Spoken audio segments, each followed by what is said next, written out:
মোটামুটিভাবে একটু ফ্রি থাকলেই ইচ্ছে হয় একটু ঘুরে আসি। তাই আজ বেরিয়েছিলাম এমন একটি রোডে, স্যার ভিডিও সম্পূর্ণ না দেখলে আপনি বুঝতে পারবেন না।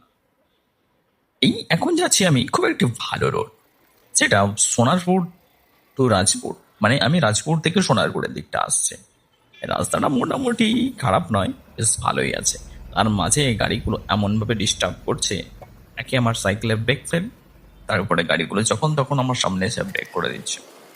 তো খুবই সমস্যায় পড়ছিলাম, কিন্তু কিছু করার নেই। রাইডে যখন বেরিয়েছি রাইডটা কমপ্লিট করতে হবে। এইভাবে চলতে চলতে হুড়মুড় করে আমি পৌঁছে যাচ্ছি এখন ঠিক সোনারপুরের একটু আগে। তত দূরই দেখতে পাচ্ছি এই রকম অবস্থা, এতটা অফ রোড। সেটা রোড বাট এটা অফ রোড হয়ে গেছে। এক হাঁটু করে জল জমেছে কোথাও কোথাও। মানে এর থেকে আমার মনে হচ্ছিল যে গ্রামের রাস্তা হয়তো অনেক ভালো, অন্তপক্ষে কাদা